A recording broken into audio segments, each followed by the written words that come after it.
अब moving on to the next company, bank of Maharashtra. Bank of Maharashtra के जो numbers है ना, उन्होंने डेफिनेटली मुझे थोड़ा पॉजिटिवली सरप्राइज किया है। बिकॉज आई वाज एंटिसिपेटिंग कि अगर इनका एसेट क्वालिटी अगर नहीं खराब होता है तो एटलीस्ट इनका जो एसएमए बकेट्स है ना, वहां पे कुछ ना कुछ प्रेशर आता हुआ दिखेगा। कहीं ना कहीं पे तो एसेट क्वालिटी वाइज थोड़ा डिटोरेशन हो रहा दिखेगा। बट इनके नंबर्स में मुझे एज सच कोई भी पेन दिखा नहीं। तो I went on to listen to the management con call as well. But वहां पे भी मुझे एज सच कोई भी नेगेटिव नहीं दिखा, रीजनिंग देते हुए मैनेजमेंट की भाई हाँ, मे बी अभी नहीं तो आगे चलते हुए कहीं ना कहीं प्रॉफिटेबिलिटी या फिर जो एसेट क्वालिटी वहां पे कुछ ना कुछ चैलेंजेस आएगा। ऐसा कोई भी एस्पेक्ट उन्होंने जिक्र नहीं किया, तो विच इज गुड। अगर इनका अगर देखेंगे ना, तो हमने बिजनेस ग्रोथ की बात की थी। इनका एडवांसेस ऑलमोस्ट 17% ग्रो हुआ है, डिपॉजिट 12% ग्रोथ हुआ है। तो यही डिटेल्स थे, पूरा पीएनएल आया नहीं था। तो आप if you now look at इनके जो नंबर्स आए हैं, few more details are available. तो इनका एवीएम ग्रोथ जो है 17% है, डिपॉजिट ग्रोथ 12% है। अब इसमें जो कासा का कंट्रीब्यूशन इनका 50% पे पहुंचा है, और कासा हैज ग्रोन बाय 15%। सो पूरा जो डिपॉजिट ग्रोथ है उसमें हायर ग्रोथ किसका है, कासा का है। अब ये सिग्निफिकेंट इसलिए है because CASA is a low cost deposit for you. ये बढ़ता है तो आपका जो ओवरऑल कॉस्ट ऑफ फंड्स है वो थोड़ा चेक में रहता है, जिसकी वजह से आपको आपके निम्स में भी कंट्रोल रखना थोड़ा इजियर जाता है। तो आप देखेंगे इनका निम का जो गाइडेंस है 3.7 टू 3.75 के ऊपर मेंटेन करना, ये उसके काफी कंफर्टेबली ऊपर चल रहे। 3.85 का निम आया है इस क्वार्टर का भी, तो which is good. More importantly if you go a bit down, इनका जो एसेट क्वालिटी ऑलमोस्ट इन्होंने अपने उन्हीं लेवल्स पे मेंटेन किया है। जो जीएनपीए है वो ऑलमोस्ट 1.72 के आसपास है। डिक्लाइन हुआ है जीएनपीए में, एनएनपीए 0.18 पे स्टेबल रहा है। इनका जो क्रेडिट कॉस्ट है वो भी नीचे आया है। तो बेसिकली अगर क्रेडिट कॉस्ट आपका नहीं बढ़ रहा है तो ये बता रहा है कि आपको हायर प्रोविजनिंग नहीं करना पड़ रहा है। बिकॉज अगर प्रोविजनिंग बढ़ते तो आपका क्रेडिट कॉस्ट जंप होता है, बट वो भी डिक्लाइन हुआ है। तो विच इज गुड। अब इनके सेगमेंट्स अगर हमने बात की था, इनके 3 सेगमेंट्स है, रैम है, एक है कॉर्पोरेट है, और जो नया सेगमेंट है जो इन्होंने अपना गिफ्ट सिटी में इंटरनेशनल बिजनेस यूनिट खोला था, दैट हैव स्टार्टेड कंट्रीब्यूटिंग। तो उसका जो डिसबर्समेंट वगैरह हुआ है, तो advances in the overseas market has reach now 888 crore. तो ये अब नया ग्रोथ ड्राइवर होने वाला है। अब ये इन्होंने प्रीवियस क्वार्टर में अनाउंस किया था कि देव अप्लाइड फॉर द लाइसेंसेस, और उनको ये लाइसेंस मिल रहा है, और ये कंट्रीब्यूशन इनके लोन बुक में ऑलरेडी करना स्टार्ट हो गया है। तो विच इज गुड, बिकॉज इनके अगर लोन बुक को ग्रो करना है, जो ऑलमोस्ट 2.5 लाख करोड़ का लोन का बुक है, उसका अगर पेस ये ग्रोथ का मेंटेन करना है तो डिफरेंट एवेन्यूज होना बहुत जरूरी है। And this IBU gift city का जो आईबीयू है, विच is very good step in that direction. तो इनका जो टारगेट है, ये जो गिफ्ट सिटी आईबीयू से इस लोन बुक को ग्रो करने का करंटली 888 करोड़ पे है। इनका टारगेट है अगले 12 महीने में, विद इन 1 ईयर, ये $1 बिलियन पे पहुंचेगा। तो ऑलमोस्ट 9,000 करोड़ का बुक अगले 1 साल में हो जाएगा, ऐसा इन्होंने एस्टिमेशन रखा है। ऑब्वियसली द एम इज कि ये प्रॉफिटेबल ग्रोथ हो, and profitable in the sense कि मार्जिन भी अच्छे मिले, and then it should be supporting the bottom line as well. तो इस डायरेक्शन में इनके एफर्ट्स रहने वाले हैं। तो this was a good positive update that came from the results. अब इसके अलावा अगर इनके सेगमेंट की बात करें, तो इनका जो रिटेल है और कॉर्पोरेट बुक है, दे डिड रियली वेल। अब इनके रिटेल के बुक का अगर बाइफर्केशन देखेंगे, तो ओवरऑल बुक में जो रिटेल है वो सबसे हाईएस्ट पेज पे ऑलमोस्ट 37% प्लस पे ग्रो हुआ है। उसमें हाउसिंग फाइनेंस लोन्स है, व्हीकल फाइनेंस लोन्स है, गोल्ड लोन से, that are actually doing really well. Gold loan भी 47% से ग्रो हुआ है, and these primary are asset back loans. तो एसेट क्वालिटी वाइज भी चैलेंजेस यहाँ पे कम है, and that are also supporting the जो इनके यील्ड्स है। तो this book is doing really well for them, and ये आगे चलते हुए भी कंटिन्यू होगा, ऐसे मैनेजमेंट का कहना है। Corporate book is also doing growth, यहाँ पे ऑलमोस्ट 16-17% की ग्रोथ थी। अब जो 2 सेगमेंट्स है, दैट वी एंटिसिपेटेड कि यहाँ पे ग्रोथ नहीं होगा, because these 2 segments are themselves doing what is required for overall book to grow at 17%। तो वेरी सिमिलरली ये इनका जो एग्री बुक है इन्होंने ग्रो ही नहीं किया है, और एमएसएमई का ग्रोथ हार्डली 2-3% का रहा है। तो एग्री बुक इन्होंने कॉन्शियसली पिछले कुछ क्वार्टर से ग्रो करने पे फोकस किया ही नहीं, गिवन जो भी एंटिसिपेटेड चैलेंज है। और इनका हिस्टोरिकली भी प्रॉब्लम रहा है थोड़ा, एग्री बुक में एनपीएस है। इस क्वार्टर में भी इनके एनपीएस थोड़ा सा स्लाइटली बढ़े हैं। अब हुआ क्या है, क्योंकि other parts of the book इनके बढ़ रहे हैं। तो अगर आप देखेंगे तो इनका एग्री जो बुक है, एग्री बुक का जो कॉम्पोजिशन है, सॉरी जो परसेंटेज कॉन्ट्रीब्यूशन है इन द ओवरऑल बुक, अब वो घट के आ गया है जस्ट एट 13%, राइट। तो which is good, because I want this book which is problematic and has been problematic for bank of Maharashtra to stay as smaller as possible. और जो other better yielding and better growing books है like retail, corporate, they should have a higher percentage, so which is happening in this case as well। तो overseas का जैसे contribution बोला सितंबर में अब start हुआ है आना, which is very currently negligible. But this is going to be another good growth driver. अब जो अगर एसेट क्वालिटी वाइज देखिए नंबर जो इनके आए हैं, तो हमने पूरे ब्रॉड नंबर की तो बात कर ली कि they have stayed constant, but अगर इसको थोड़ा जूम करके देखें तो कहाँ पे इंप्रूव हुआ है या डिक्लाइन हुआ है, तो if you look at this image you will notice कि इनका जो रिटेल है वहां पे एसेट क्वालिटी वाइज कोई दिक्कत नहीं है। 0.39 था लास्ट क्वार्टर में, अब 0.31 पहुंचा है। एग्रीकल्चर देखिए, यहाँ पे मुझे एक्चुअली थोड़ा सा सरप्राइज हुआ ज्यादा, because I was anticipating, because इनका महाराष्ट्र में ऑलमोस्ट 45% ब्रांचेस है करंटली। तो अगर महाराष्ट्र में इतने इंसिस्टेंट रेन्स हुआ है, एक्सेसिव रेन्स हुआ है, तो एग्रीकल्चर बुक सिग्निफिकेंटली डिटोरिएट हो सकता है, ऐसा मेरा अजम्पशन था, एंटिसिपेशन था। बट अगर आप इनके नंबर देखेंगे, डिटोरिएट हुआ है बट बहुत ही मार्जिनल हुआ है। यहाँ एनपीए जो है 9.65 से 9.89 पे गया है, तो स्लाइट डिटोरिएशन हुआ है।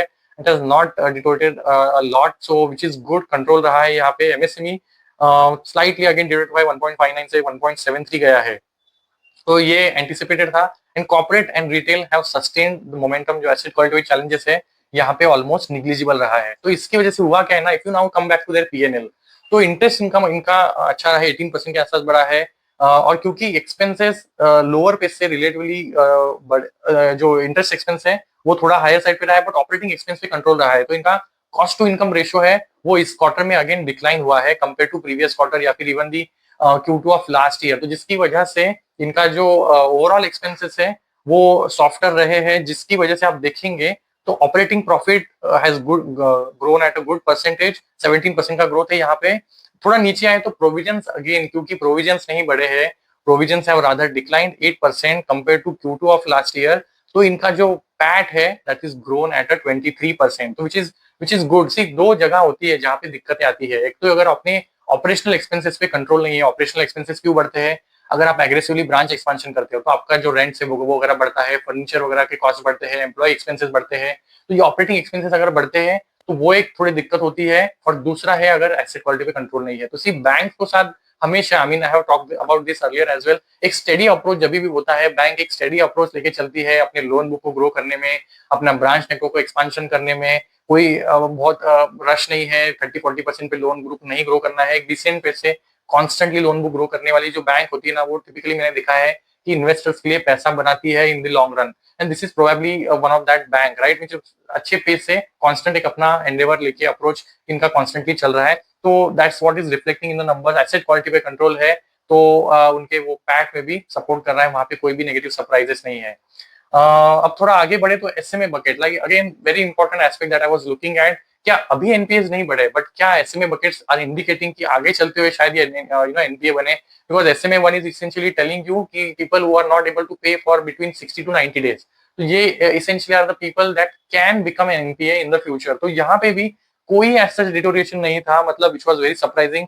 0.05 से 0.1 के आसपास गया है, 0.07 से 0.12 हुआ है एसएमए टू, और 0.12 से टोटल 0.21 पे गया है। तो बहुत बड़ा कोई भी नेगेटिव सरप्राइज इन्होंने अपने एसएमए में वन, एसएमए टू में भी नहीं दिया है, ना जीएनपी एनएनपी में भी नहीं दिया है, और इन्होंने अपना प्रॉफिट भी अच्छे हेल्दी बेस से 23% से ग्रो किया है। तो सी यही केस है जहां पे यू विल सी कि इनकी जो रिजल्ट के बाद स्टॉक में भी अपवर्ड मूव था, एंड प्योरली बिकॉज इनका परफॉर्मेंस अच्छा रहा है, राइट। अब इसके लिए इनके स्टेप्स आगे चलते हुए भी कंटिन्यू हो रहे हैं, लाइक जैसे मैंने प्रीवियस वीडियो में मेंशन किया था कि इनका एक प्रोजेक्ट 3-1 चल रहा है। 3-1 branches they are going to open in the next 18 months. तो इन्होंने ऑलरेडी फर्स्ट हाफ में H1 में ऑलमोस्ट 59 ब्रांचेस ओपन कर लिए हैं, and going forward as well they are going to continue with that. तो इन्होंने अब ये सारे जो भी ब्रांचेस ऐड कर रहे हैं, राइट, मतलब ये 3-1 branches, these are all going to be outside Maharashtra. तो महाराष्ट्र का जो कंट्रीब्यूशन है ओवरऑल ब्रांच नेटवर्क में, बिजनेस में, वो अराउंड 45 to 50% का है। That is coming going to come down significantly going forward, because सारा जो नया ब्रांच एडिशन है, एक्सपांशन है, that is happening outside Maharashtra, like north of India. यहाँ पे इनका प्रेजेंस इतना बड़ा नहीं है, तो वहां पे फोकस है यहाँ पे ग्रोथ करने के लिए। And presence again is going to be more on the business regions, be it semi urban या फिर अर्बन मेट्रो सिटीज, यहाँ पे अपने ब्रांचेस को खोलने वाले हैं, which are going to be accretive for their business, तो विच इज गुड। अब इसके अलावा इन्होंने कुछ क्लैरिफिकेशन दिया कि ये एसेट क्वालिटी इतना अच्छा मेंटेन क्यों कर पा रहे हैं। तो इन्होंने काफी क्लियरली मेंशन किया कि एज पर जो भी गाइडलाइंस है from the authorities, as per CIBIL की जो भी लोन्स होते हैं for people with CIBIL score under 681, वहां पे इन्होंने देना ही बंद कर दिया है। तो सब प्राइम कस्टमर्स को ये लोन देते ही नहीं है, इन्होंने पॉलिसी अडॉप्ट किया है, we won't give loans to any sub prime customer with CIBIL score less than 681, उसके ऊपर वाले कस्टमर प्रोफाइल को ही हम लोन देंगे। तो ये राइट कस्टमर प्रोफाइल को टारगेट कर रहे हैं, विच इज, और ये सारे रिटेल लोन जब ये ग्रोथ दे रहे हैं तो they are adopting that approach. तो इसकी वजह से इनको कॉन्फिडेंस है कि आगे चलते हुए भी, क्योंकि हमने राइट कस्टमर सेगमेंट को पकड़ा है, तो एसेट क्वालिटी में चैलेंजेस नहीं आने वाले हैं। एडिशनली क्योंकि उन्होंने ऑलमोस्ट 98 टू 98.9% का प्रोविजनिंग ऑलरेडी कर लिया है, तो जहां पे भी दिक्कत आती है, और as they also mentioned about कि आरबीआई की जो गाइडलाइन आई थी, since you are in good times now provide more, anticipating कि अगर इन केस फ्यूचर में कुछ नेगेटिव होता है तो you are safer placed in that case. तो उस हिसाब से भी इन्होंने हायर साइड पे प्रोविजनिंग करके रखा हुआ है, जिसका फायदा ये होगा कि अगर इनकेस कुछ भी इनफॉर्चुनेटली नेगेटिव होता है तो दे आर वेल कवर्ड। तो ये अच्छी चीजें है। अब इसकी देखेंगे तो आरओई का direction as usual higher side पे है, 2.5 के आसपास इनका आरओई मेंटेन्ड है, प्रोविजनिंग रेशो अच्छा है, स्लिपेज अंडर कंट्रोल रहा है। तो इन्होंने अपने जो भी गाइडेंस दी है FY26 के लिए, सारे पैरामीटर्स पे ये इन लाइन चल रहे हैं। मतलब I didn't find any factor, just look at all these parameters, loan book का ग्रोथ हो या फिर एसेट क्वालिटी वाइज पैरामीटर्स हो, I am just mentioned in right after the Q2 numbers, you will notice they are all in line चल रहे हैं अब तक के लिए। तो इसके अलावा इनका आगे चलते हुए एमएसएमई रिलेटेड, जैसे हमने प्रीवियस क्वार्टर के नंबर्स के बाद बात किया था कि एमएसएमई और जो एग्रीकल्चर है वहां पे अब क्योंकि एसेट क्वालिटी अगर कंट्रोल में आती है तो वहां पे भी बुक को ग्रो करना इनका एम्बिशन है, but that is going to only happen जब एसेट क्वालिटी एग्रीकल्चर एटलीस्ट थोड़ा कंट्रोल में आती है। बिकॉज अगर मानसून अच्छा होता है, क्रॉप अच्छी आती है, तो फार्मर स्टार्ट रीपेइंग, तो जो एसेट क्वालिटी वो बेटर होती है। तो बेस्ड ऑन दैट अंडरस्टैंडिंग ये आगे चलते हुए एग्रीकल्चर और एमएसएमई को भी ग्रो करने वाले हैं। इसके अलावा इन्होंने को लेंडिंग के लिए ऑलमोस्ट 8 या 9 एनबीएफसी के साथ टाई अप किया है, तो even that is going to be one of the growth driver. अब इनका जो हमने पीएनएल देखा तो विल नोटिस कि इनका जो नॉन इंटरेस्ट इनकम है, जो बेसिकली फी इनकम होता है, अगर आप इंश्योरेंस प्रोडक्ट बेचते हो या फिर आप लाइफ इंश्योरेंस, हेल्थ इंश्योरेंस या फिर नॉन लाइफ इंश्योरेंस, ये सारे प्रोडक्ट बेचते हो तो आपको एक फी इनकम मिलता है। तो इनका नॉन इंटरेस्ट इनकम जो है ना काफी छोटा है। तो obviously there were questions in the con call कि what are your views to grow that. तो इन्होंने ऑलरेडी बोला कि not just this co-lending partnership that they have done, इसके अलावा life insurance, non life insurance, ये सारी कंपनीज के साथ भी इनका टाई अप है, and they are going to do it completely digitally. तो कहीं पे भी रेवेन्यू या फिर प्रॉफिट लीकेजेस होने का कोई डर नहीं है।